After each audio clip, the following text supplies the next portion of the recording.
হযরত বেলাল হাফসি রাদিয়াল্লাহু তাআলা আনহু তার ঈমানের যে চেতনা, আল্লাহর প্রতি বিশ্বাস, রাসূলের প্রতি যে বিশ্বাস ছিল, আমার ভাইরা শুধু হযরত বেলাল কেন, শত শত হাজার হাজার যে সাহাবায়ে কেরাম ছিল, সেই সাহাবায়ে কেরামের ঈমানের দৃঢ়তা মজবুত কেমন ছিল, ইসলামের জন্য কি করেছে, তারা কি তাদের জীবনটা বিলিয়ে দিয়েছে, এই এক একটা ইতিহাস শুনলে মুসলমানদের কলিজা হৃদয়ে ভেঙে যায়। আমার ভাইরা, তাদের ঈমানি চেতনা কেমন ছিল, আল্লাহর প্রতি আস্থা অবিচল বিশ্বাস কেমন ছিল, দ্বীনের প্রতি কি টান কি মায়া তাদের ছিল, আমরা সেই ইতিহাসগুলা আস্তে আস্তে শিক্ষার মাধ্যমে, সোশ্যাল মিডিয়ার মাধ্যমে আমরা বিভিন্ন শিক্ষার সাথে জড়িত হয়ে, বিভিন্ন সংস্কৃতির সাথে জড়িত হয়ে ইসলামের সেই অগ্নিশিখা, ইসলামের সেই রক্তজড়া আমরা ইতিহাসগুলা আস্তে আস্তে ভুলে যাচ্ছি। যার কারণে এগুলা আমরা ভুলে যাচ্ছি, ভুলে যাওয়ার কারণেই আল্লাহর প্রতি আস্থা বিশ্বাস আমাদের থেকে চলে যাচ্ছে। অথচ আমাদের উচিত দুনিয়ার আবিজাবি যতগুলা ইতিহাসগুলো আছে সেগুলা বর্জন করে ইসলামের ইতিহাসগুলো আমাদের জানা, পড়া, দেখানো দরকার ছিল। আমার ভাইরা, হযরতে বেলাল রাদিয়াল্লাহু তাআলা আনহু যেমন করে ইসলামের জন্য রক্ত দিয়েছে, ঠিক তেমনি ভাবেই হযরতে আব্দুল্লাহ বিন হুযায়ফা রাদিয়াল্লাহু তাআলা আনহু, উনি রাসূল করিম সাল্লাল্লাহু আলাইহি ওয়াসাল্লামের যে কথা এবং আদেশকে কেমন ভাবে বুকে ধারণ করেছে, লালন করেছে, আমরা একটু ইতিহাস জানতে চাই। যখন রাসূল করিম সাল্লাল্লাহু আলাইহি ওয়াসাল্লাম ৬ষ্ঠ হিজরিতে নিয়ত করেছিল, ইসলাম বিজয় হওয়ার পরে, যখন ইসলাম বিজয় হয়েছে, বিজয় হওয়ার পর শুধু আরবের ভিতরে বা মক্কা এবং মদিনার ভিতরে ইসলাম বিজয় হলে হবে না, রাসূল করিম সাল্লাল্লাহু আলাইহি ওয়াসাল্লাম সারা পৃথিবীতে ইসলামের দাওয়াত, রিসালাতের দাওয়াত, কালিমার দাওয়াত পৌঁছে দেওয়ার জন্য রাসূল করিম সাল্লাল্লাহু আলাইহি ওয়াসাল্লাম নিয়ত করলেন এবং সিদ্ধান্ত গ্রহণ করলেন উনি কেমনে কেমনে কিভাবে ইসলামের দাওয়াত পৌঁছাই দিবে। তাদের তেমন অস্ত্র ছিল না, সরঞ্জাম ছিল না, মুক্তিযোদ্ধা মুজাহিদরা ছিল না, কিন্তু কিভাবে বাড়াই দিবে, কেমনে দাওয়াত পৌঁছাবে, তখন আধুনিকতা ছিল না। রাসূল এই রিসালাতের দাওয়াত সারা বিশ্বে পৌঁছে দেওয়ার জন্য স্থির হয়ে গেল। তাহলে কূটনৈতিক যে সুসম্পর্ক বিভিন্ন দেশের সাথে করবে, কেমনে করবে, কিভাবে করবে, রাসূল করিম সাল্লাল্লাহু আলাইহি ওয়াসাল্লাম মানে সেই চিন্তায় বিমুখ। আমার ভাইরা, এরপর একদিন সমস্ত সাহাবীদেরকে আল্লাহ রাসূল ডাক দিলেন, সমস্ত সাহাবীদেরকে ডাক দিলেন, সাহাবায়ে কেরাম আসলেন। আসার পর রাসূল করিম সাল্লাল্লাহু আলাইহি ওয়াসাল্লাম সাহাবীদেরকে বলছে, ও আমার সাহাবীরা, ইসলাম যে সত্য, দ্বীনের দাওয়াত, রিসালাতের দাওয়াত সেটা যে সত্য, এই দাওয়াত গোটা পৃথিবীর আনাসে কানাসে আমরা পৌঁছে দিতে চাই। বলেন আল্লাহু আকবার। ইসলাম যেহেতু সত্য, শুধু মক্কা এবং মদিনার ভিতরে সীমাবদ্ধ থাকবে তা হতে পারে না। পৃথিবীর সব দেশের রাজা, বাদশাহ, প্রেসিডেন্ট যারা আছে সবার কাছে ইসলামের দাওয়াত পৌঁছে দেওয়া লাগে। তো তোমরা কি আমার সেই রিসালাতের দায়িত্ব পৌঁছে দিতে পারবা?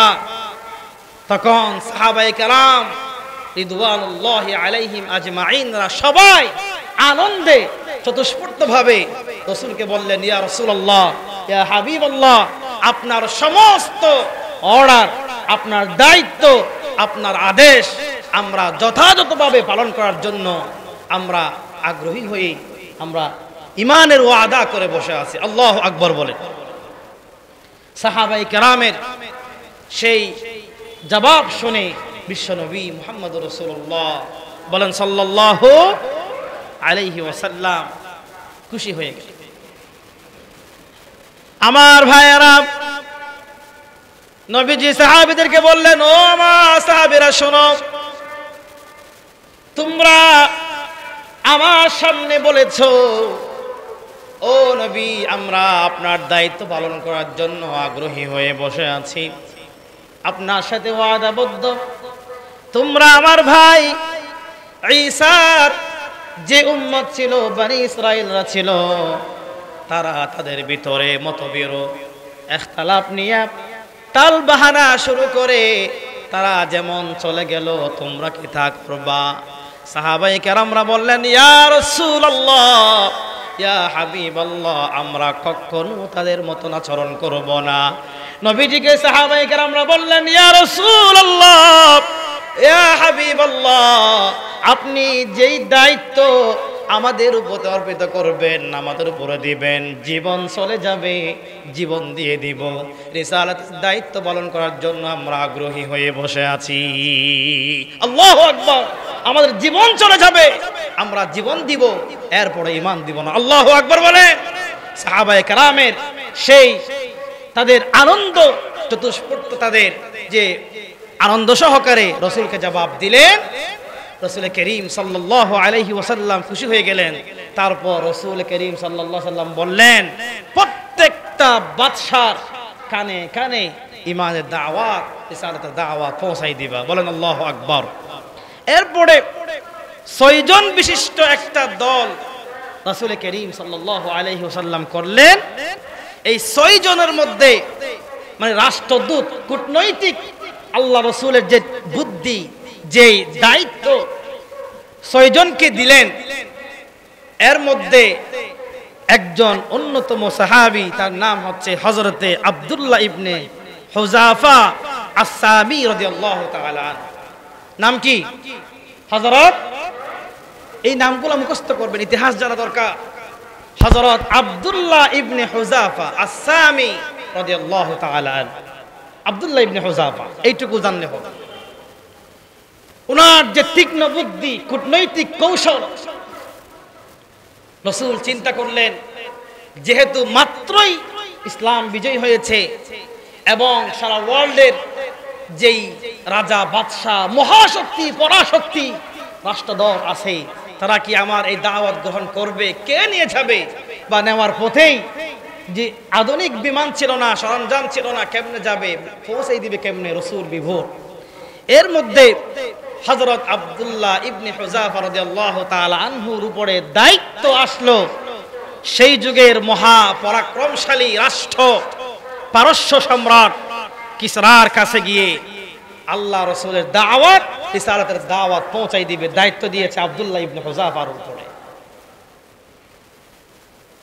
আমার ভাইয়েরা, হযরতে আব্দুল্লাহ ইবনে হুযাফা রাদিয়াল্লাহু তাআলা আনহু দায়িত্ব গ্রহণ করার পর যখন নবীজি বললেন সামি'না ওয়া আতা'না, হযরত আব্দুল্লাহ ইবনে হুযাফা শুনলেন, সাথে সাথে প্রস্তুত হয়ে গেল। ইয়া রাসূলুল্লাহ, ইয়া হাবিবাল্লাহ, আপনার এক বিন্দু পরিমাণ চিন্তা করা লাগবে না, এই রিসালাতের দায়িত্ব আল্লাহর পক্ষ থেকে, আপনার পক্ষ থেকে আমি পৌঁছাই দিব। এই কথা বলে 1 সেকেন্ড চিন্তা করল না, দৌড়ে বাড়িতে গিয়া উনার স্ত্রী, ছেলে, মেয়ে সবাইকে বললেন, আল্লাহ তাআলার পক্ষ থেকে আমার উপরে দায়িত্ব আসলো, আমি পারস্যে যাব, আমারে মাফ করে দিও, হয়তো আর জীবনে দেখাও না হতে পারে, এই রিসালাতের দায়িত্ব নিয়ে যাচ্ছি। এই বলে সবার থেকে মাফ চেয়ে নিলেন, ক্ষমা চেয়ে নিলেন। যত বন্ধু বান্ধব আছে সবার থেকে ক্ষমা চেয়ে নিলেন। ক্ষমা চাওয়ার পরে রাসূলের কাছে আসলেন, ইয়া রাসূলুল্লাহ, সবার কাছে মাফ চাই আমি প্রস্তুত হয়ে নিলাম, এবার আপনি বলেন কোন দায়িত্ব আমারে দিবেন।